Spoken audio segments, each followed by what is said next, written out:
This is New Game Plus, a retro gaming podcast where three guys spend 7 days playing one old game, and then we talk about it. My name's Dustin. My name's Kenny. I'm Nolan. And this is episode 101. Correct. And there's a few unique things about this. The intro and outro, those are new. Yeah. Right. Those are by Kubi, a friend of ours, or friend. a new Game Plus friend, and he offered for us to use some of his music for us. He's an incredible artist. Use some kind of 8-bit tunes and pieces and brings it into a more modern mix and creates some really good music. So check him out on SoundCloud or on his website. Links will be in the show notes. What else is new about this? We've got new dividers. Yeah, we've got some professional dividers. Yeah, professional dividers. We've got some new equipment. You just got a new microphone. I did. And new games, new energy, and something else is new. And for those of you who aren't watching on video right now, which is probably most of you since this is a podcast, you can't tell, but we are all sitting in the same room together. And new people are like, so what? That's novel because normally we live miles and miles apart from each other, hundreds of miles apart, and never get the opportunity to do that. We always record our own audio and then mix them together beautifully later. But this time you're going to get a little bit more live, raw feel to the show because we are in Dustin's home celebrating his 30th birthday in here just a couple days. And so Nolan and I decided to come all the way up to Milwaukee to hang out with him for the weekend. And it was a fun surprise. And now we're all in one room recording. So... And and we're all around one microphone, so this is fun, and I love this, and I would take this over any other thing, because even though it won't be maybe the best quality that we would typically have, I'm literally sitting in the same room as my two best friends. Worth it. Definitely and we never get to do that anymore. So when we all live in the same place, which we will eventually, we will have a studio, but we'll all have 3 microphones, and we'll do that whole thing. We'll have a studio. We'll have someone mixing audio, camera angles. Yeah. We'll have somebody mixing the camera angles. Yeah. But right now, our knees are touching. Our kneecaps are all touching. So if you just usually listen to this via audio, you're going to have to go to our YouTube and find the video to see us all 3 in the same room together, because I'm sure it will be worth watching. And subscribe or else. Or else. It's been a blast having my friends here to celebrate. We're really having a ball, which is one of the many upgrades available to Samus in the birth of a franchise and in our retro game of the week, Metroid. That's really well done. I'm proud of that segue. We're having a ball. Yeah, it's episode 101. We're stepping up our game. I don't get it. And it's a ball, but he froze. It's okay. Like the freeze gun in our retro game of the week, Metroid. How many of these are you gonna do? I can't ascend to that level. If Nolan, which I would be able to do if I had the high jump boots. If Nolan doesn't get on the bandwagon here, we're gonna kick him off the show, and we'll have to wave goodbye. Let me use my mother brain to explain. Just like the wave gun in our game of the week, Metroid. All right. Okay, my show notes live on my phone because normally I have a giant, awesome desktop. Metroid is a platformer, and you've definitely heard of it if you are listening to this podcast, or if you haven't, then you should go learn about games. Well, if you're not familiar, or just a casual enough gamer that you haven't played a lot of things but have played Super Smash Brothers, the titular character from this series is Samus. And he's on there. And she is in that show. He's on there. Uh-huh. We're confusing him. Don't make fun of my first play. He's second. I called Samus a he during my first play because it's just a character icon. Go check out that first play. It was a lot of fun. Sexist. Yes. Yeah, only boys can be video game heroes. Oh. If you've never played this game before, though, you don't find out that the hero is a girl in actuality till the very end of the game. So which is a great reveal. Maybe spoiler alert. We're ruining the experience for everybody. But I'm sorry, I interrupted. Tell us more about Metroid. I can slap you now because we're in real life. Your beard would cushion it. Metroid was released in 1986 and was released on the Famicom in Japan. Later came to the NES the next year. So that's when the US got to play. It was in 87. 30 years ago. Right. Because that's also my birthday. Yeah, 86. So raise your hands if this game is older than you. Yeah, that's Kenny did not raise his hand. You can't hear that. He's super old. Terrible podcast etiquette to ask for a visual. So Dustin and Nolan both raised their hands, and I'm the old man of the show. It was published and developed by Nintendo, and a specific team of Nintendo developed it. It's called R&D 1, which was their first, like, that's the OG Nintendo development team. They worked on like Mario Brothers, Donkey Kong, all the 80s hits. So they worked on Metroid as well. And Intelligent Systems, which was surprising because they are responsible for Fire Emblem, one of my favorite series, and a couple of other games. I didn't know they were that old, especially I didn't know they worked on Metroid. Is Fire Emblem a Nintendo product? It is. It is. Oh.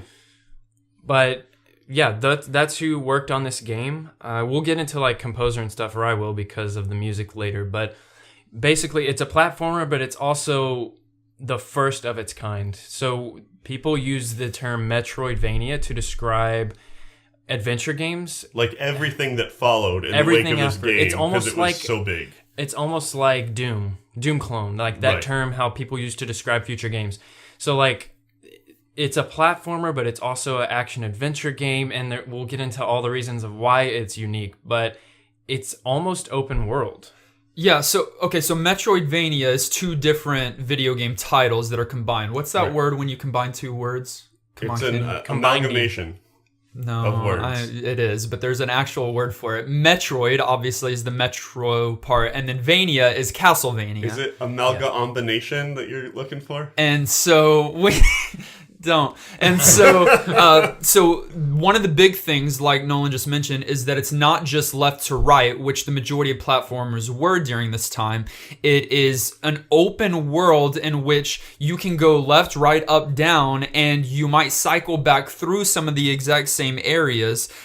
So one of the primary things for a Metroidvania title is that it's a large interconnected world map, and you're supposed to explore and survive. Those are kind of the main things. Yeah, there's huge elements of exploration here. Tons of secrets that you have to discover. Yeah. Places that aren't obvious on the map that you have to find a way to get to. And puzzles that you have to solve. You knew I was about to talk.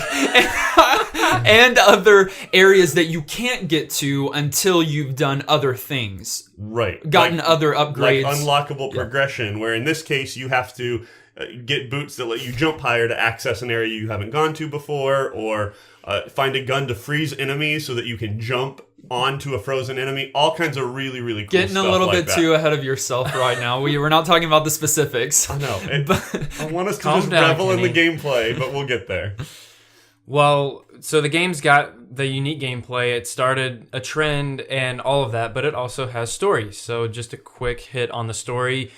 The year is 20X5, and you are Samus, a bounty hunter, a space bounty hunter, and you're hired, I guess, or you work for this federation that needs to fight space pirates, which look as ridiculous as they sound if you look at the manual that came with the game, and you are working to like retrieve parasitic Metroid? Yeah, I think they stole something, they stole something from the Federation, and it's very dangerous in the wrong hands. They're trying to turn it into a biological weapon. The pirates. The pirates are, and you need to get it back so that they don't do that. Yeah. So you go to the planet Zebes. You can say it many different ways. I say Zebes. That's fine. Zebes. We don't say anything. Yeah. A planet. To get that back, and that is your plot. So it's got a lot of layers to it, like plot, gameplay. It's not super heavy story-wise. It's not fed to you. Yeah, it pops up kind of context at the beginning of the game. You play the whole platformer. It summarizes what happens at the end.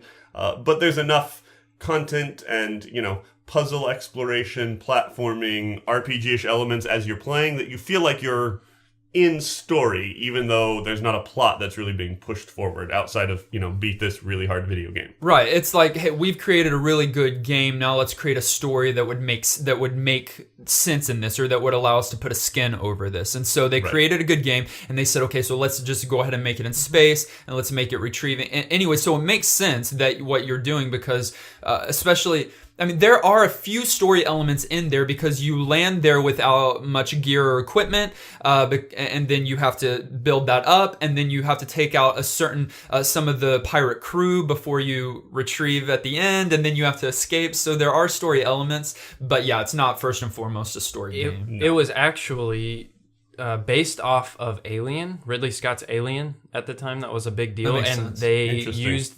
They were asked and said that movie was a lot of inspiration for developing the game in general. So yeah.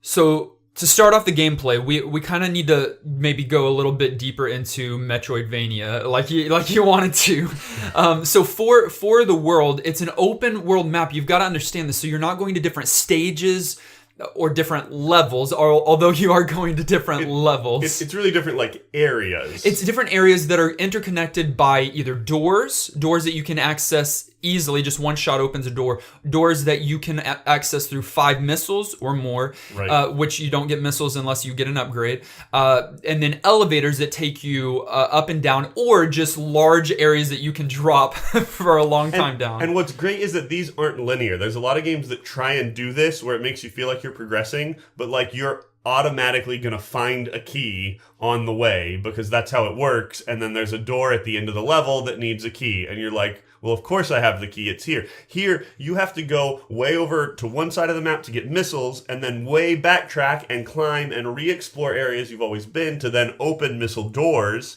so on and so forth, with a ton of other areas that accessibility changes depending on which upgrades you get and depending what order you go through things, and lots of complexity there. And that sounds frustrating when you describe it that way, but for me, it turns out to be a really enjoyable experience. Well, it makes it so much more rewarding when you do find things. Like, not only does it give you that good sound effect, that little musical piece, which is that in itself makes you feel like you succeeded, but you feel the upgrades. So we can talk about this now. You start. The only thing that you can do is shoot short range and jump and run. Right, and jump. That's it. Yep. You can't do anything. You can't get lower. You can't get much higher. You can't do anything else. And so you have to go throughout this huge world map. And some places are unavailable to you before you get some upgrades. But you're getting these upgrades. And so the first one, which is, I love that they did this, because Kenny in his first play misses it because... No. I went into normal platforming mode, and you drop down, and I went right. Because that's how you normally do platformers, and I played through a bunch. I got farther than I thought I would in my first play, you go pretty but far. I never found the initial upgrade that I would have needed to even progress. I got to that wall that is short and that you have to roll through, and I went, oh, I'm going to have to go back and left. It's definitely intentional, because then it's like the way you play this game is like you don't just go right, you go everywhere. Which teaches you that from which the is a great way. very first It's thing. a great way to teach it because you can teach it through a manual, you can teach it through a dialogue box that you hit or something. Right. Instead, it just teaches you by putting the first upgrade inches to the left, like just right out of frame. Literally. It's not even far. You don't have to do anything. You have to just move to the left, and the first upgrade's there, which is just brilliant. And so that first upgrade is the Maru Mari. It's something like that. But there's a name for it? Yeah, there is a name. It's a morph ball. It lets you go into a ball and roll. That's like Samus's signature. Which is great, because I don't think this had been done at a platform before where you can morph into a ball. I know that's fairly super simple, right? But I mean, it wasn't for back then. And like the animation that came with it and everything. Great. That it's a ball, so when you fall from a platform higher to a platform lower, you have a little bounce. I mean, it's so great. You didn't have to do that. They could have made it a heavy ball, but they wanted to do that. And then you go throughout and find some other upgrades. So what are a few of the other upgrades that you find, and what does it do? Well, you get weapon upgrades for one. Such as your bullets change distance first, which is huge. As you first start this game, you are shooting like feet in front of your face, and it's super frustrating that you got to run right up on an enemy or let them get so close to you to survive at all. And so first your bullets get to where they go all the way across the screen, which is massive. Then you can get either different bullets that attack in different patterns, attack for different amounts of damage, freeze your enemies, like I mentioned earlier, that has tons of utility because then you can freeze an enemy and jump on them and progress that way. What else? You get boots that let you jump super high. I know I'm forgetting some even. Screw attack, which is like this attack that happens when you jump. So there's 2 different jumps, like, which is really cool. You can jump and then move left and right, where it's just a normal like jump. But if you jump while hitting left or right, it's an attack. It's called a screw attack, where Samus spins in midair. Right. Makes a noise and flashes. You have different suits. And we didn't even talk about the bombs. Yeah, but we're going too fast and not even talking about so these. many of these. Okay, but we got to it. Right. We just got to screw attack, and it does damage. It can. And we got this, and we got this, and we got this. Well, to speak to everything we've said so far, there are multiple ways to damage enemies. You don't just shoot. Like, you can... The screw attack will hurt. You can bomb them while you're in Morph Ball. You can shoot them with the variety of different missiles. So, like, there's also creativity that comes along with how you get through the stage. And without getting overwhelmed and over inundated by how much there is, because that's a lot. If we were just to say you slowly get these, like right. you slowly get them and have plenty of time to acclimate to the new ability or the new controlling or mechanics before you find the next upgrade. And they continue with each upgrade that you get to give you really good ways to learn that upgrade before you progress. In the same way that the starting stage teaches you, this game is great about the game design itself, teaching you and forcing you to use the mechanics you've just learned. There are advanced mechanics like putting a bomb when you're rolling below you so that it will move you up, that you can't progress unless you find or use or stumble upon. There's tons of stuff that is like, you better learn this game well if you're going to progress. But it does it while still teaching you naturally and holding your hand. It's really, really well thought out. Upgrades are an important mechanic to Metroid, but you use them to find secret rooms. Oh, great. What about secret rooms? There are unfair aspects of the level design. Which a lava pit, which the whole game you're like, do not fall in that lava, you will take damage. Oh wait, it's just fake, and there's a hidden floor beneath it. Not or all lack of them. thereof. There are 2 or 3 lava floors that are fake. They don't do damage to you, and so when you fall into it, it actually lets you go into a lower portion of that stage. Which is so messed up, but they even have enemies come out of the lava that wouldn't normally come out at that point to give you a little hint something may be different here. Something that's easy to miss, and I think one of the things that sort of stopped one of the deeper plays that we'd gone through until we figured that piece out. But so many moments like that. But I think the game developers knew it. They even named one of the areas in this game No Fair, which is just brilliant.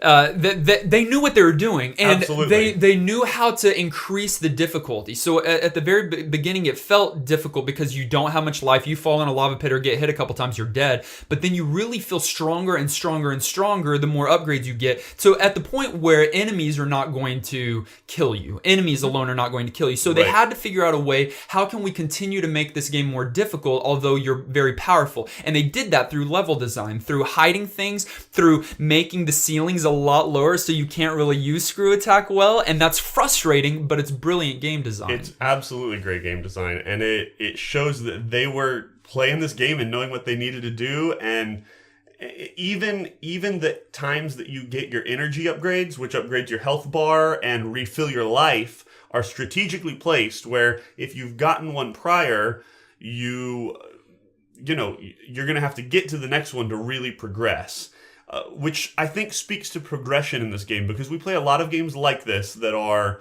hard to explore, have secrets, and very difficult. We've talked about this game a lot as just like you get these upgrades and you get stronger. We haven't really talked to the difficulty of this game. This is not an easy platformer. It's hard. You got to learn it. And yet the game employs a password system and employs the fact that you don't have a limited number of lives. You just get set back to a starting place and, have with your health way upgrades. lower, but with any upgrades you found, which makes progressing through this game doable. And we play a lot of games that are like, it is so hard that we would never tell somebody to play this game without playing it, in a way that they can have save states or whatever as a modern kind of game. But they overcame that by having a password system, by having enough difficulty that dying is a huge setback, but that you can still progress and get your life back up and work through the game. And they were just brilliant about it. I think that in the Famicom version, there's 3 save files like Zelda, which would have been amazing to have. On the earlier version, there's Yes. save files, and then it goes to a wonky password system. Yes, which That's interesting. Mega and Man had. feels backwards. It does.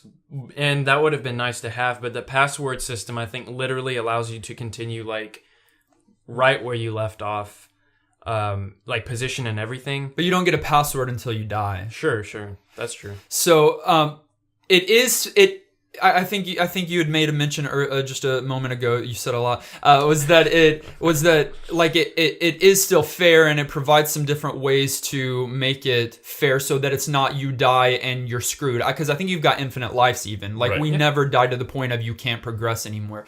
However, it does get increasingly difficult, if not near impossible, without save states for the modern gamer, at least near the end. So the way that the game is set up is there are 2 mini bosses, which is just brilliant that you can have multiple bosses in a game that's not different levels. Right. So they were really creative on how you did that. You can't get to the 2 mini bosses until you get a certain amount of upgrades, or the certain upgrades, because you just can't platform to those locations. And then you can't get to the final area, the final boss level, until you beat those 2 mini bosses, because when you do, you go to a certain room, a bridge opens up, and you can finally roll across the lava pit. Once you do, you get to the final stage. Then it's you versus Mother Brain. And no, it's you versus a million projectiles on the screen at one time, which is so hard. Guys, we played it together downstairs.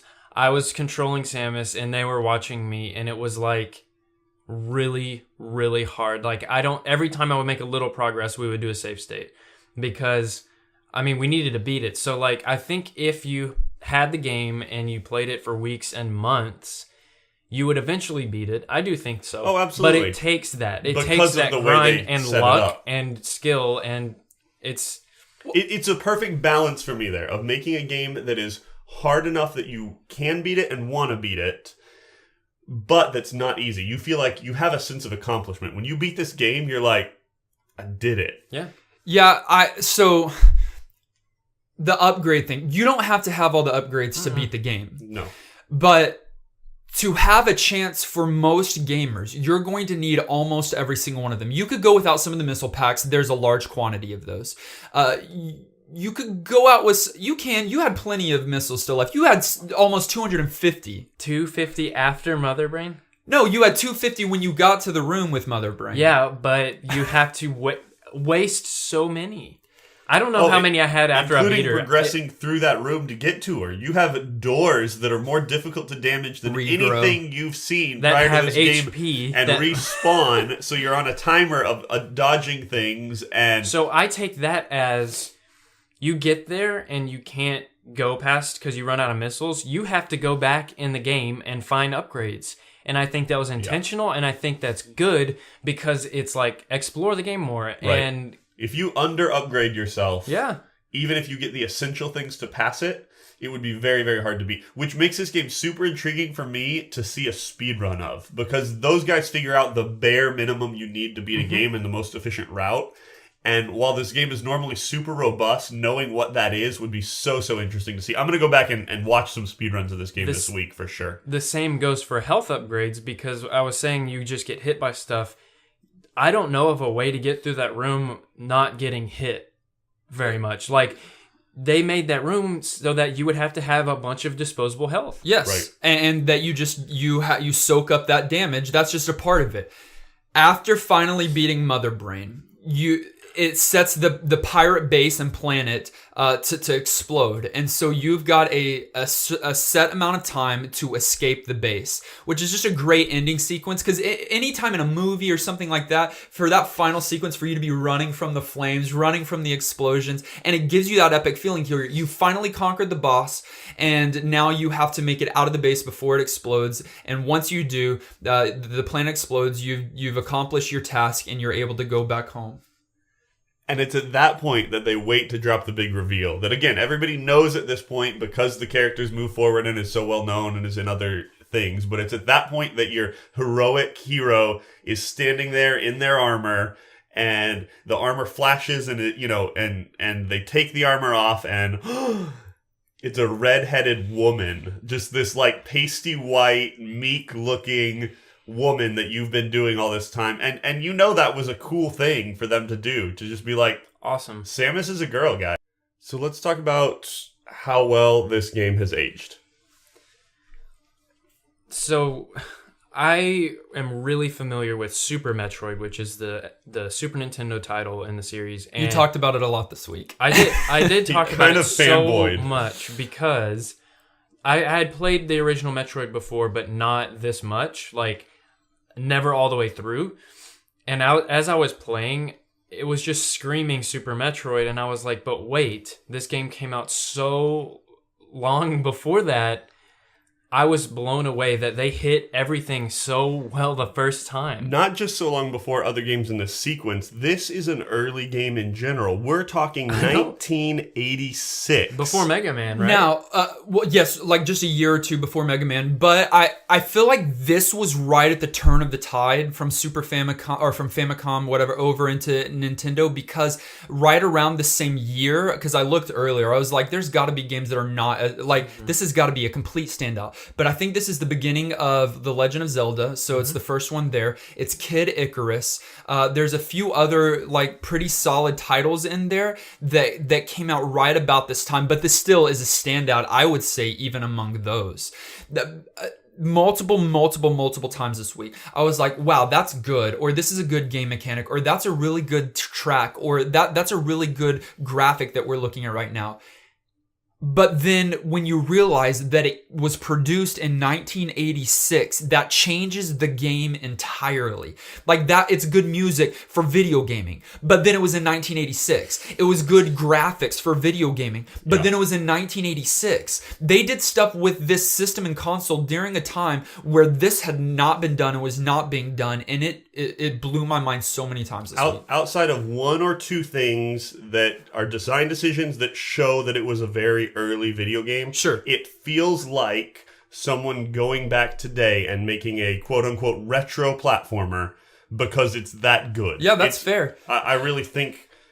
yeah. But what are some? So you mentioned what are a few of the design decisions or limitations to the console, because that's some of it but that would be felt and aged today. Some of it's save states versus passwords, but there's plenty of others. That's a big one. I think the definite big one for me was that some of the like rooms are just like cut and paste copies. Completely. Even enemy positions and how they move and how it looks. But they're different rooms, like you have to go through them to get somewhere new, but they look the same, and it's very confusing to be like, have I been here or not? And now we tried to process, was that purposeful? Because playing now that Mother Brain stage, that could be very purposeful. It could have been. Knowing how evil they are. Yes, I also think sometimes game designers were very creative with their limitations. And in a game this early where the hardware is fairly limiting, where there's different tracks and music that's taking up space, where you've got upgrades and this robust map that it's having to keep track of, you're going to have to recycle some of your assets, and that's going to include enemy types and even room look. I would assume that part of that was a limitation, that they were creatively getting the bigger world by using a couple of rooms that were repetitive. I don't know that that's the case, but that would be my assumption, because everything else is creative enough that except for places that they did that to be tricky, and they did a few places, I think it was probably just them really stretching how much they could cram into this cartridge. And that's so great to see creative solutions like that. As you do with some of these early consoles, you have this in these video games. When there are multiple things happening on a screen at any given time, there's significant lag. And so that happens often because your bullets enough can do that. And then not to mention the amount of enemies, especially late game when they're just throwing so many enemies at you. And in the Mother Brain, the fight at the end, the lagging is ridiculous, which puts you at a disadvantage because you can't control as well as you would be able to if there was no lag. Right, especially when you have that wave gun that's got that, that sine wave animation that's moving things around. Like, it's almost worth avoiding the strongest gun just because you tighten up your animations and you're less likely to, to freeze everything up. So there are aging limitations and there are aging things that we see today, but there are some things that are transcendent and some things that just were incredible were miraculous in 1986 and are still incredible today. One of those being the music for me. Big surprise, but Tanaka is the man who is responsible for composing this game, and it's very unique because it's not like you look up the OST, which you can and it's great, but it's not like a set of just beautiful tracks. In fact, someone was quoted saying that he actually pulled off silence and made it beautiful. Yeah. Like, I'll read it to you. Tanaka's greatest contribution to game music comes paradoxically in the form of silence. He was arguably the first video game composer to emphasize the absence of sound in his music. Tanaka's score is an embodiment of isolation and atmospheric effect, which is like, it strengthens the tone of the story, of the little story that you're given at the beginning. It's added to you as you play through music and sound design too. Right, and each world is consistent with itself. As you're going to a new area, you're getting a new track. The transition between let you know that something important is happening. While still being pretty seamless. Right, everything that music can do to help bolster without drawing attention to itself and just being a distraction, this game does well. The sound effects and those kind of things too, for the most part. There's one or two that can be a little frustrating, like any, old game where the sound is just... I even complained in my first play about if you get low on health, that beeping, it just stays incessant and it's loud and it's very beepy as a beep. But like overall, the sound in this game just blows me away. It's very beepy as a beep. Yeah. It's a beep beep beep. During this time, if I recall correctly, and I think it's right about this time, when sound effects would come into play, the music would have to stop for that because it would have to do that. This was one of those early games where they did both. The music design on this game is impeccable. They did so much with so little, and the tracks are perfect for there. The very description of Samus is that she is a lone bounty hunter, and with the music that they can paint and really show that she is alone is a masterpiece. Yeah, like it's just quiet at times with a few little beeps here and there, and like it really makes you feel like you're in space. And Dustin, you mentioned earlier today that you were jumping and you weren't able to attack a certain enemy because they're not meant to die. And it made a different kind of beep, and that let you know that you can't do that. Or like a ding. Like it gave you the feeling of metal or something. And so you know by the sound alone that you're not doing damage there. It's just brilliant. But it's not just music, it's also the graphics. And we've mentioned this. It's not, okay, right? You're not 3D. You're not in this real world environment. But what they did in painting, a lot of these early games, and modern games today are, but in a different way. Some of these early games are kind of like art, right? Like it's like you're looking at more of a painting or a drawing or a sketch. And in this, they do that. So they've got your different colors, but then they've got the different the textures on the world that make the areas look different from other areas. And then Samus herself, that sprite, you don't have sprites this good during that time. No, the sprite's amazing. There's a few animations that are weaker than others, but the ball one is excellent. I think I made fun of how it looks when she runs in my first play. It's a little goofy, but you don't use it much. You're jumping, you're running, you're shooting, and she looks excellent for the time. I think one of the neatest things about how this game has aged is just its accessibility. A lot of these older games, you feel like, you've got 4 directions and the 2 buttons, and so they can feel a little repetitive. And so even the gameplay things we were talking about of slowly building your character means that in this world where things are simple and pretty and look nice, but not exceptionally pretty. I mean, wonderfully done and looks great, but this game didn't try to be a Prince of Persia. It didn't paint your backdrops that are really pretty. It just used the simple assets that it had very creatively. And so that art was great, but behind you pretty much just have black backgrounds and then the stuff you're jumping on. But even that they did beautifully, and yet they let it feel like you're progressing, and that the complexity is there, where even with your couple of buttons that you have enough options for it to feel good, it just doesn't feel like a 1986 title. Yeah. I mean, the legacy also is clearly what we can speak to when we're on this section. Like a number of sequels. Yeah, I mean, unfortunately, the series did get kind of like dropped off almost. Like Nintendo just kind of set it aside for other titles. I don't know why. For a good amount of time. So after Metroid, though, they did Metroid 2, and that was soon after, and then they did Super Metroid. But then there was a long break before any next Metroid game. And then weren't they not that good? Like Metroid Fusion and Prime? Okay, so Prime, amazing. Fusion, amazing. Fusion is a GBA title. It's actually one of my favorite in the series. They actually remade Metroid 1 on GBA. It's called Zero Mission. Also amazing. That's cool. So like the ones they did a little here and there were great. The Prime series is great. Some don't like it. It's a first-person view of Samus, and that could have been awful, but it's pulled off great. Like, I think it's amazing. I think a lot of people do. Wow. When you're a ball, you're just seeing things go really quickly. They do a great job of like zooming out to third person when you need it.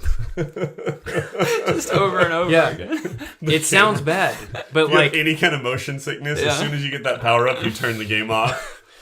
But they use different camera angles, and they got it done. And then the world is beautiful.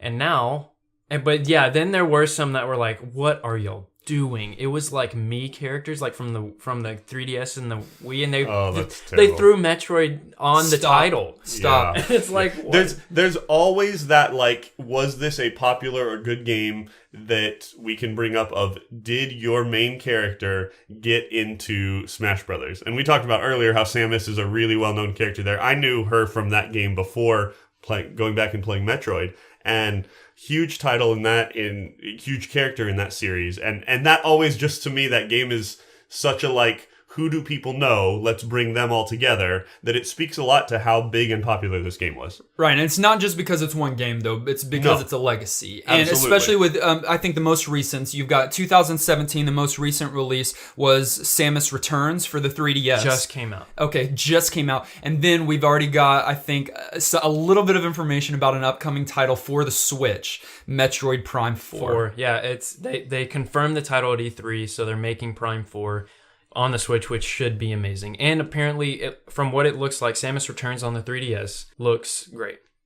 So at the end of each and every one of our episodes, we determine whether or not this game gets our vote for New Game Plus status, which is just our simple thumbs up or thumbs down concerning playing this game in the modern era. And so it takes the majority vote, 2 out of 3, to swing one way or another. You've listened to this episode thus far, and so you might have a good feeling of what you think we're going. Any one of you want to go all first? Together now. But you're going to be wrong. 2, 1. Yes, New Game Plus, right? I just wrote down that I've told you guys, but for those of you on the podcast, I had never played a Metroid game before. Right. Neither had I. Really, not at all. I'm not a big platformer. I'm not good at platform. We're not good at video games. No, we're not.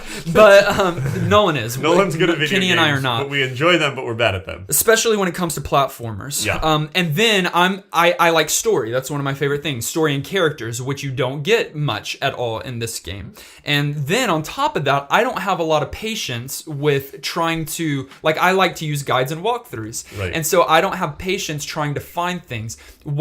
So I played a lot this week. Kenny played a lot this week. And then when they got here, Kenny and I watched Nolan play the rest of the game, because Nolan is really, really good at these games. Yeah. And he's able to keep in his head what room is where and what collectibles he's gotten. It's really amazing to watch. I think that some of that comes from having experience with the series, because Super Metroid also takes place in some of the areas that you go to in this game.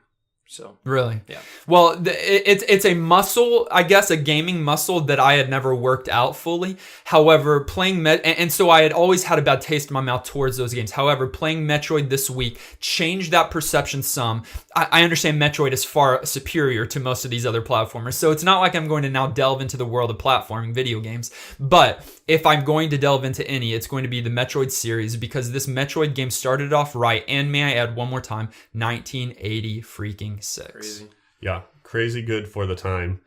And yeah, I mean, we've already kind of all said, this game was great. And it was obvious that we were going to land there because we've been just lauding this game for the most part. But I'm as blown away as you are. It was creative and self-aware, and the creators were willing to do challenging, difficult things, but that made you think. And I love that. I love when a game doesn't hold your hand, where it walks beside you and gives you what you need to figure things out, but is willing to let you have that moment where you find something new, or where you get to somewhere you haven't been before and you have that sense of accomplishment. And this is one of those games that as you're playing, you go like, I figured it out. Oh, I beat that hard part. Oh, I got to the next upgrade and now here we go again. Oh, I get to this new area. Oh, I finally beat this game and that mother brain was a mother. It's a hard game, but satisfying, and you pick it up and it's easy to jump into. And so absolutely, totally 100% New Game Plus for me. I think they could have stopped at this game, made no other games in the series, and it would have the same legacy that it has. Dang. Super Metroid's amazing. My favorite in the series, best of all time. However, I was blown away by how well they hit it the first time and then just expanded on that with graphics and more memory to use.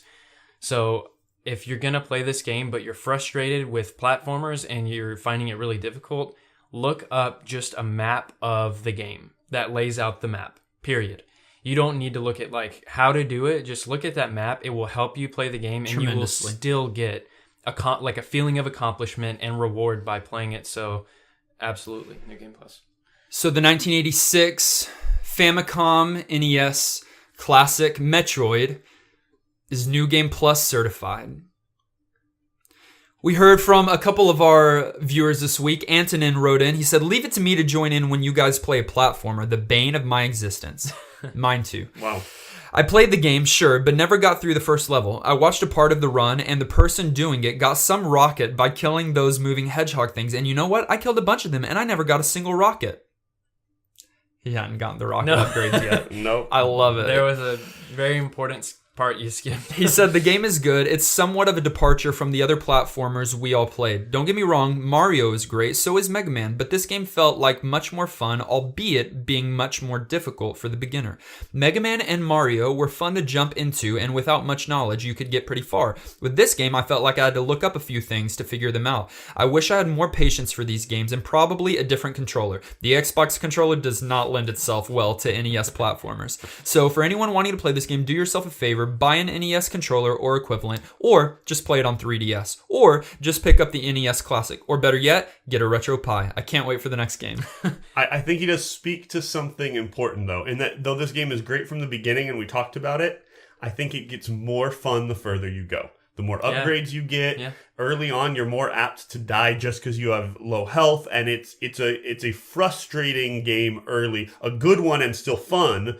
But the farther you get, the more rewarding this game gets, and it's still difficult, but it keeps that difficulty in different ways. Yeah. And so I would say if you play a little bit of it and you're not sure, dive in deep, because this game, it will reward you for any time invested. Yeah. Zion wrote in and he said, my father is getting out of hip replacement surgery, so I did not have a lot of time to play, but this game was one of my first loves. I would spend hours and hours playing. I went back and it was just like riding a bike. I did not get far, but will return as soon as I am able. I love how I was able to get this game on my Wii U. Love the game and I hope it gets NGP status. The graphics were awesome for the time, and I loved the story. It even got better when I found out the main character was a woman. I don't know if this was the case back then, but I replayed the game and it gave a different feel because of that. P.S. When is the next Patreon pool? There are some Jurassic Park games I would like to recommend that are better than the last one. No, it doesn't matter. We're not going to play Jurassic Park games. We're not doing another NGP pool. We will do a Patreon poll. It's right around the corner. Sorry to hear about your dad. Hope that he's doing well, and glad that you enjoy this game and have such a love for it. And yeah, I imagine that back then, like I knew now that Samus is a woman, but how much cooler, just an additional reward just at the end, I feel like, because at the time the meta was Mel. Yeah, that fun reveal when you were playing this pre-internet where that wasn't known and you beat the whole game and you're like, yeah, my guy's a boss, and then you go like, oh no, my lady is a boss. I love last minute reveals and twists, and although it doesn't change the narrative, it doesn't change the gameplay, but at the end to just throw on that little thing at the end, it's just like a cherry on top. That's just really like a cool. Bink. That's gonna be a sound clip. That's gonna be a sound clip. I knew it. But now we're going to put Metroid to rest. We did beat it, so we can move on from Metroid this week, and we're going to move on to the next retro video game, which it's time. For the first time after episode 100, we're moving into this kind of new season of New Game Plus. We are going to still randomly select the next retro video game that we're going to be playing for the next 7 days. And it is... It is a game that came out in 2001 for the PC. It's a third-person shooter, and Rockstar Studios was a part of it. They were the publishers, Rockstar Games. GTA. Which is very, very interesting. It's come out on many platforms since, but PC is where it began. Yeah, I thought this was a PlayStation title. There is but a PlayStation. You don't know what the game is yet. Well, I know we just... You ready for the reveal, Kenny? Okay, show me. The game. I felt like it was also a PlayStation title. The game is Max Payne. Sweet. Never played. The very first one in the series. It's a very noir, kind of dark, gritty video game that my wife and I played the series through as 3 was coming out many years ago now. In my opinion, a brilliant game, and one that has some of the best character and story. That's why I like it a lot. Never played this game, but remember the hype when it came out, and did watch a little of it being played when it first came out, and loved it. I thought it was a little overhyped as a series, but I've never gone deep, so we'll find out if my preconceptions are wrong. Hey, this is a game that they made a movie about after, right? We're not going to We'll talk about that in the age. No. I don't know if we've done that yet. We've had backwards. We've had movies that have become games, but never a game that we've played on this show that's become a movie because of it. I don't think. Fair enough. Yeah. We have a Discord. We would love to chat with you about video games in that Discord. Join us there by clicking the invite link that you can find on our Twitter. We love hearing from our community, and Nolan, that was a great invitation to Discord.